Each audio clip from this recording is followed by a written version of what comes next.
Shalom, jemaat yang dikasihi Tuhan, apa kabar? Saya harap kita semua menjawab luar biasa.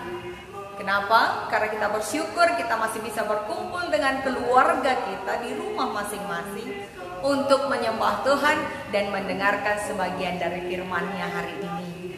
Firman Tuhan yang terambil untuk kita renungkan hari ini diambil dari kitab Kejadian. Kitab Kejadian pasal yang pertama ayat 26 sampai ayat 31, mari kita baca bersama-sama. Demikian firman Tuhan. Berfirmanlah Allah, baiklah kita menjadikan manusia menurut gambar dan rupa kita, supaya mereka berkuasa atas ikan-ikan di laut dan burung-burung di udara, dan atas ternak dan atas seluruh bumi, dan atas segala binatang melata yang merayap di bumi. Maka Allah menciptakan manusia itu menurut gambarnya. Menurut gambar Allah diciptakannya dia, laki-laki dan perempuan diciptakannya mereka. Lalu Allah berfirman kepada mereka, beranak cuculah dan bertambah banyak, penuhilah bumi dan taklukkanlah itu. Berkuasalah atas ikan-ikan di laut dan burung-burung di udara, dan atas segala binatang yang merayap di bumi. Berfirmanlah Allah, lihatlah, aku memberikan kepadamu segala tumbuh-tumbuhan yang berbiji di seluruh bumi, dan segala pohon-pohonan yang buahnya berbiji. Itulah akan menjadi makananmu. Tetapi kepada segala binatang di bumi dan segala burung di udara dan segala yang merayap di bumi yang bernyawa, kuberikan segala tumbuh-tumbuhan hijau menjadi makanannya. Dan jadilah demikian. Maka Allah melihat segala yang dijadikannya itu sungguh amat baik. Jadilah petang dan jadilah pagi, itulah hari ke-6. Demikianlah firman Tuhan yang sampai kepada kita pada hari ini dengan tema sungguh baik ciptaan Tuhan. Jemaat yang dikasihi Tuhan, pagi ini sudah berapa kali saudara bercermin? Mungkin ada yang sudah berkali-kali, ada juga yang belum bercermin, bangun tidur langsung ibadah. Ada? Tapi bukan di situ hal yang kita akan bahas. Saya hanya mau mengajak kita untuk merenung, apakah pernah saudara menyadari dan mengagumi betapa hebat dan luar biasanya hasil ciptaan Allah? Dimulai dari mengagumi diri sendiri, mengagumi pasangan, mengagumi anak-anak, dan orang-orang di sekitar kita. Lalu kita bisa membayangkan tumbuh-tumbuhan yang diciptakan oleh Tuhan dengan warna-warni yang beragam, bentuk yang berbeda-beda, alam ciptaan Tuhan yang begitu indahnya, binatang-binatang mulai dari yang besar sampai sekecil ini dengan bentuk yang beragam dan warna-warni yang beragam juga. Lalu kita bisa membayangkan hewan-hewan buas yang dengan gagahnya diciptakan oleh Tuhan dengan keunikan masing-masing. Betapa indah ciptaan Tuhan, bukan? Ditambah lagi bagaimana Tuhan merancang dan menjadikan manusia seturut dengan gambar dan rupa Allah sendiri. Bukan menyerupai rupa-rupa yang lain. Laki-laki dan perempuan diciptakannya. Ada yang kulitnya sawo matang, ada yang kuning langsat, ada yang matanya bulat, ada yang matanya sipit, dan lain sebagainya. Begitu uniknya setiap manusia diciptakan oleh Tuhan. Namun bagaimana dengan yang ini?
Bukankah manusia diciptakan oleh Allah seturut dengan gambar dan rupanya? Kalau memang semua manusia seturut dengan gambar dan rupa Allah, maka bagaimana dengan anak yang terlahir dengan kekurangan fisik seperti ini? Apakah mereka juga seturut dengan rupa dan gambar Allah? Dan kalau memang semua manusia adalah seturut dengan gambar dan rupa Allah, maka seperti apa sebenarnya rupa Allah itu? Mari kita temukan jawabannya melalui nats kita hari ini. Jemaat yang dikasihi Tuhan, nats khotbah hari ini menceritakan bagaimana Allah menciptakan manusia setelah sebelumnya Tuhan menciptakan berbagai macam hal-hal untuk melengkapi bumi ini. Sehingga dengan kata lain, manusia diciptakan setelah bumi ini lengkap dengan isinya. Bahkan Allah turun tangan secara langsung menjadikan manusia menurut gambar dan rupanya. Apa artinya? Apa yang dimaksud? Tuhan menciptakan manusia seturut dengan gambar dan rupanya. Kata gambar dan rupa merupakan dua kata yang saling melengkapi makna penciptaan yang dikerjakan oleh Allah sendiri. Kata gambar dalam bahasa Ibrani memakai istilah selem, artinya patung-patung, gambar-gambar, dan bayangan-bayangan. Ini mengarah ke kegiatan mengukir, memotong layaknya seorang pencipta patung-patung. Sedangkan kata rupa yang dalam bahasa Ibrani memakai istilah demot, artinya menyerupai, kelihatan, nampak seperti, mirip dengan yang asli. Maka dapat dikatakan bahwa Allah menjadikan manusia representasi dirinya, mewakili dirinya, dan membuat manusia menyerupai Allah dalam hal-hal tertentu.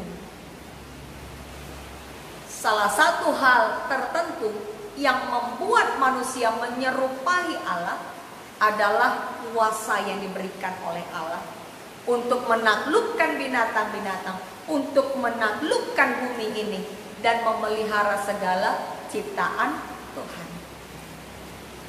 Tetapi kuasa yang tertinggi, kuasa yang mutlak tetap ada pada Tuhan sebagai pencipta alam semesta. Dengan kata lain, manusia merupakan cerminan sebagian dari diri Allah, menyerupai. Tetapi manusia tidak pernah setara dengan Allah. Lalu dikatakan di sini, diciptakanlah manusia laki-laki dan perempuan, dua-duanya menyerupai gambar dan rupa Allah. Tidak ada yang lebih rendah, tidak ada yang lebih tinggi. Ayat ini sering dipakai untuk menekankan hakikat perkawinan. Tetapi ada hal yang menarik di sini, di mana ayat 26 ini seringkali dipertanyakan oleh mereka yang sedang belajar katekisasi ataupun orang-orang yang ingin mendalami firman-Nya. Apa yang menarik? Di ayat 26 ini dikatakan, baiklah kita menjadikan manusia. Ada kata kita. Pertanyaannya, apakah Allah itu banyak? Bukankah Allah yang kita kenal itu satu? Mengapa ada kata kita? Yang tentu saja artinya jamak, lebih dari satu. Mengenai ayat 26 ini, banyak sekali para ahli biblika yang mencoba untuk menafsirkannya. Tapi kita akan ambil satu kesimpulan saja. Kata kita di sini menunjukkan bagaimana Allah berbicara kepada rohnya dengan sebuah tekad untuk menjadikan manusia serupa dengan Allah. Dengan firman-Nya Ia menjadikan manusia. Dan yang kita tahu bahwa firman Tuhan atau yang disebut di kitab Yohanes Logos, firman itu bersama dengan Allah. Dan firman itu adalah Allah. Yohanes 1 ayat 1. Inilah yang kemudian turun ke dunia untuk menjelma dalam wujud Tuhan Yesus. Firman itu adalah Tuhan Yesus. Sehingga di Minggu Trinitatis ini kita diajak untuk merenungkan bagaimana Allah yang Trinitatis sudah sejak awal mula penciptaan berkarya. Kata kita di sini menunjukkan ketrinitatisan Allah, yaitu Allah Bapa yang berbicara kepada Anak dan berbicara kepada Roh Kudus. Maka setelah manusia dijadikan, diberkatilah manusia. Ketrinitatisan itu berperan dalam memberikan mandat kepada manusia. Beranak cuculah dan bertambah banyak. Jemaat yang dikasihi Tuhan, ada dua makna dari kata beranak cuculah di sini. Yang pertama yaitu secara fisik, manusia diberkati untuk beranak cucu, memenuhi bumi. Karena ketika itu bumi masih kosong. Sedang yang kedua, makna beranak cucu, kalau kita mau lihat dari terjemahan King James Version, dipakai istilah fruitful. Beranak cuculah memakai istilah fruitful. Artinya subur, berhasil, bermanfaat. Kata beranak cucu ini disandingkan dengan kata bertambah banyak. Kita tahu bahwa bertambah banyak berarti melipat gandakan. Manusia diberikan karunia, manusia diberi kepandaian, maka manusia diperintahkan untuk melipat gandakan karunia dan kepandaiannya.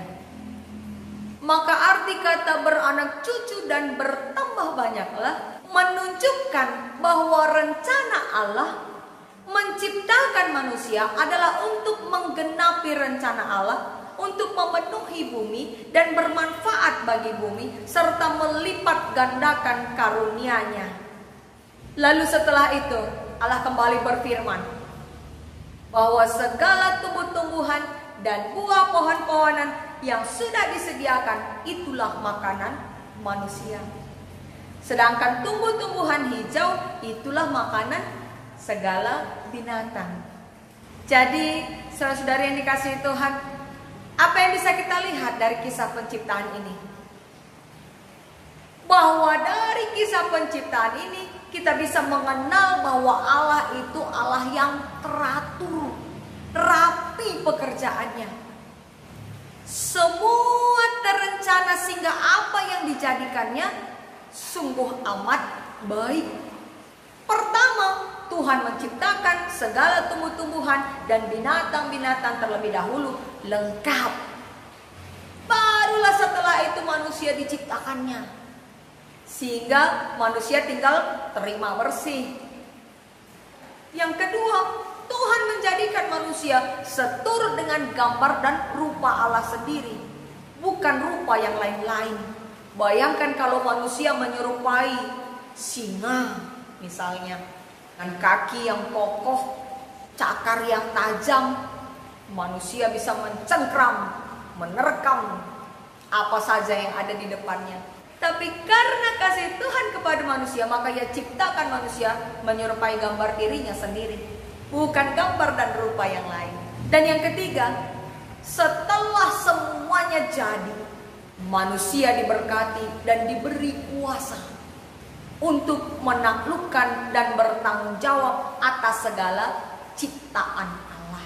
Maka seperti tema kita hari ini, kita bisa simpulkan bahwa semua karya cipta Allah sungguh amat baik. Lalu bagaimana respon kita? Sebagai karya cipta Allah yang terbesar, mari kita bersyukur. Setiap kali kita bercermin, mari kita melihat bahwa di dalam diri kita ada rupa Allah. Dan sadarilah melalui diri kita, melalui pasangan kita, melalui anak-anak kita, ada bukti nyata kuasa dan kasih Allah yang luar biasa kepada manusia. Betapa beruntungnya kita diciptakan oleh Tuhan dengan 2 tangan, 2 kaki, dengan akal pikiran, hati nurani, sehingga kita mampu merespon, menanggapi firman Tuhan dan mampu merasakan dengan hati nurani kita. Dan melalui kesegambaran dengan rupa Allah, manusia diciptakan memiliki relasi langsung kepada Allah, mewakili yang maha kuasa menguasai alam. Maka kembali kita merenung, bagaimana dengan mereka, yaitu sesama kita manusia yang terlahir tidak dengan 2 tangan dan 2 kaki, atau bahkan lebih parah lagi kondisinya, yang menunjukkan ketidaksempurnaan secara fisik. Apakah mereka juga segambar dan serupa dengan Allah? Sejatinya Allah menciptakan manusia sempurna dan memiliki keunikan masing-masing. Kata segambar dan serupa yang maknanya sudah kita kupas tadi, berarti bahwa Allah menciptakan manusia menjadi representasinya di bumi, mewakili kehadiran Allah untuk memelihara segala ciptaan Tuhan. Manusia itu adalah cerminan Allah, tapi bukan hanya semata secara fisik. Karena kata menyerupai mengarah kepada apa yang Tuhan berikan kepada manusia untuk menjadi penguasa, mewakili dirinya, yaitu akal pikiran, hikmat, hati nurani, dan kemampuan menanggapi firman Tuhan. Namun yang pasti, semua manusia ini adalah segambar dan serupa dengan Allah, bagaimanapun fisiknya.